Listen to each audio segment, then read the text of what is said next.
বিসমিল্লাহির রহমানির রহিম। পূরণ করুণাময় আল্লাহর নামে শুরু করলাম। আজকে diploma in nursing science and মিডওয়াইফারির প্রথম বর্ষের ফান্ডামেন্টাল নার্সিংয়ের আমরা ফার্স্ট এইড সম্পর্কে জানব। গত ক্লাসে আমরা পড়েছিলাম যে ফার্স্ট এইড কাকে বলে, principles of first aid, objective. আজকে আমরা পড়ব ফার্স্ট এইডার কাকে বলে ও অন্য বিষয়গুলো আমরা আলোচনা করব। আমরা এটা প্রথমেই শুরুতে একটা ছবি দিয়েছি, দেখেন আমি বলেছিলাম যেখানে ফার্স্ট এইড মানে হলো যে প্রাথমিক যে চিকিৎসাটা দিবে। একটা বিপর্যস্ত অবস্থায় অ্যাক্সিডেন্ট হয়েছে, তো সেই অবস্থায় একজন ফার্স্ট এইডার যে সিচুয়েশন আছে সেই সিচুয়েশনে সে ম্যানেজ করবে এবং দ্রুত রেফার করবে।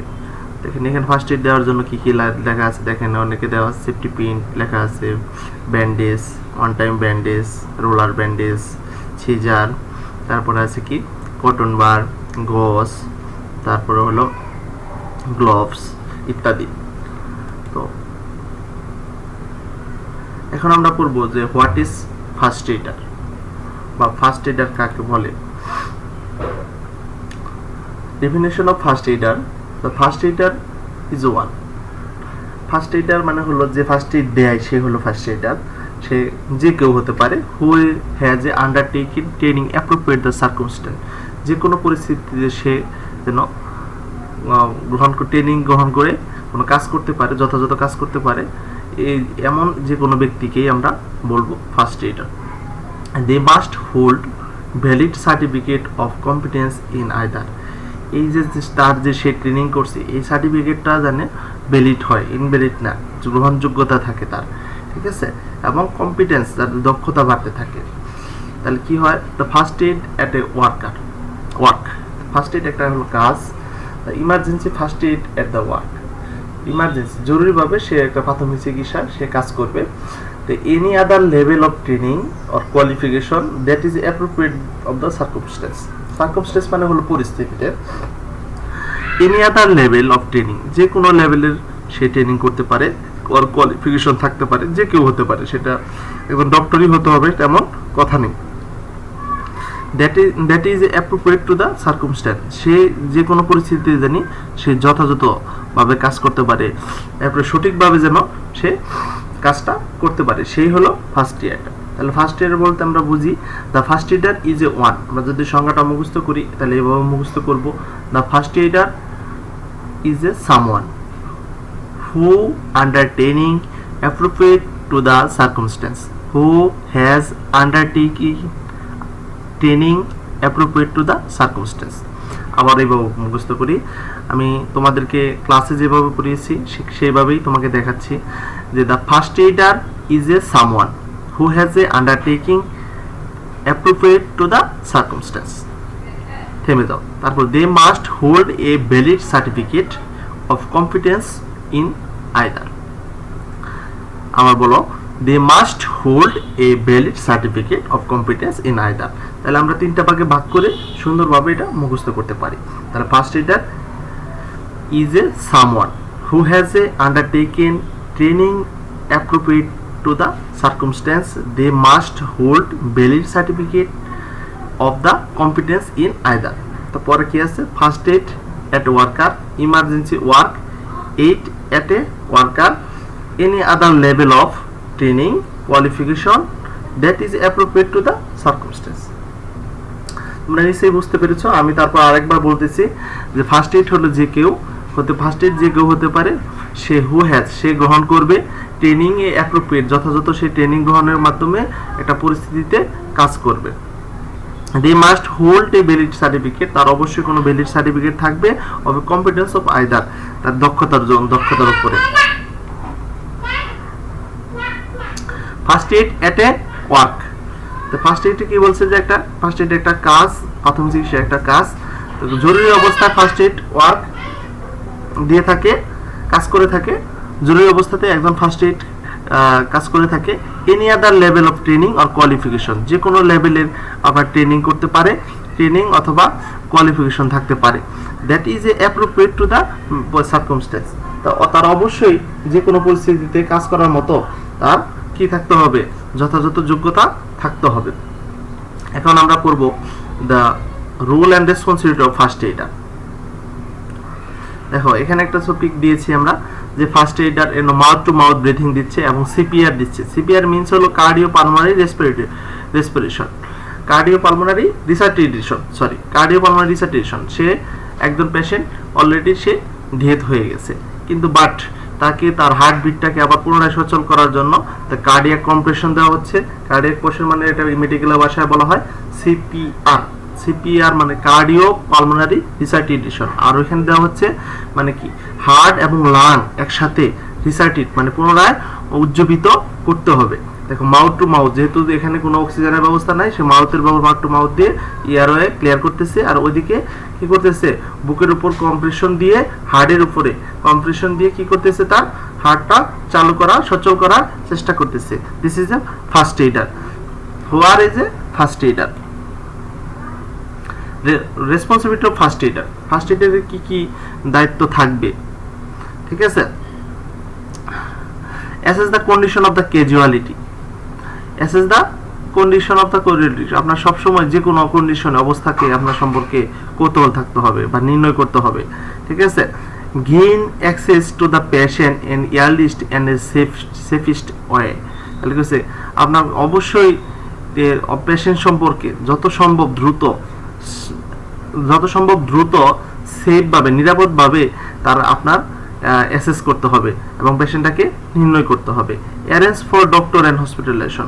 আপনার অবশ্যই কি করতে হবে, ডক্টর এবং হসপিটালের অ্যারেঞ্জ করতে হবে অথবা সেখানে পাঠিয়ে দিতে হবে। এটা কিন্তু ফার্স্ট এইডার যে দিবে ফার্স্ট এইড দিবে তার গুণ মানে দায়িত্ব এটা থাকবে। Keep a family and relative inform. আপনার অবশ্যই তার ফ্যামিলি এবং রিলেটিভকে ইনফর্ম করতে হবে। কিভাবে ইনফর্ম করবে? কারণ পেশেন্টের কাছে তার অ্যাড্রেস, অনেকের মানি ব্যাগ, তারপরে হলো কি আপনার বিভিন্ন তার যে পকেট বা বিভিন্ন যে তার পার্স, সেগুলোর মধ্যে থেকে কিন্তু তার এই গুরুত্বপূর্ণ ইনফরমেশনগুলো থাকে। ফ্যামিলির নাম্বার থাকে, ফ্যামিলির ঠিকানা থাকে। Keep a record of casualty and incidents. কতজন মানুষ এই ঘটনার মানে ঘটছে বা হতাহত হয়েছে সেই সম্পর্কে তার একটা রেকর্ড থাকতে হবে। Find out the either casualty is consciousness alive and death. তা অবশ্যই একজন মানুষকে ফাইন্ড আউট করতে হবে যে কতজন কতজন আনকনসিয়াসনেস, কতজন অ্যালাইভ, কতজন ডেথ। তাহলে কি করতে হবে, কতজন সে অজ্ঞান হয়ে আছে, কতজন সে কথা বলতে পারতেছে জীবিত আছে, আর কতজন সে অ্যালাইভ মারা যায় নাই ইনজুর্ড হয়ে আছে, আর কতজন ডেথ, সেগুলা সম্পর্কে তার ফাইন্ড আউট করতে হবে, চিহ্নিত করতে হবে। কারণ যদি চিহ্নিত না করতে পারে সে তাহলে কাকে ফার্স্ট এইড দিবে, কাকে আগে ফার্স্ট এইড দরকার সেটা আগে চিন্তা করতে হবে, তার নির্ণয় করতে হবে। তারপর বলতেছে কি যে determine the priority of the first aid measure.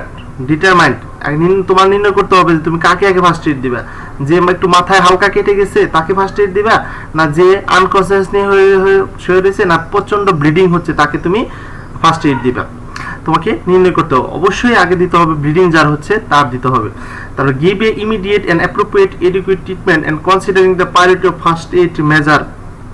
Give a immediate যাকে আমরা ট্রিটমেন্ট দিব তা অ্যাপ্রোপ্রিয়েট এন্ড এডুকুয়েট ট্রিটমেন্ট হতে হবে। কনসিডারিং দ্য প্রায়োরিটি, গুরুত্ব অনুসারে একজন মানুষকে আপনার, তাহলে কি বলতেছে, একজন মানুষকে গুরুত্ব অনুসারে তাকে তার প্রায়োরিটি বেজে এন্ড এডুকুয়েট এবং অ্যাপ্রোপ্রিয়েট যথাযথ, এবং যেখানে যা দরকার তার দ্রুত তাকে চিকিৎসা দিতে হবে। Should be bear in a mind, that is casualty may be more than one injury. তাহলে ক্যাজুয়ালিটি কখন বলবো, যখন আমরা বলবো একের বেশি অধিক ইনজুরি হবে। শুড বিয়ার আমরা অবশ্যই বহন করতে হবে যে মাইন্ড, দ্যাট ইজ মনটাকে রাখতে হবে। The casualty have a more than one injury. তাহলে ক্যাজুয়ালিটি হবে কত, একের অধিক ইনজুরি হতে পারে। That is a some casualty will be require more urgent attention than other. তাহলে কি একজন মানুষ বিভিন্ন জায়গায় আঘাত পেতে পারে, কিন্তু তুমি এটা কোনটাকে আমরা প্রায়োরিটি দিব। যেমন তার শ্বাস বন্ধ হয়ে গেছে, এই শ্বাসটা চালু করার জন্য আমরা কি মনে করেন যে মুখের নাকের ভিতরে কি ভালো যে বা মাটি যে নাকটা বন্ধ হয়ে গেছে, তুমি কি করবে, আগে কি তুমি ব্লিডিং বন্ধ করবে না তুমি নাকটা পরিষ্কার করবে? অবশ্যই নাকটা সেই ক্ষেত্রে আগে পরিষ্কার করতে হবে, পরে করতে হবে কি আপনার পরে ব্লিডিংটা বন্ধ করতে হবে।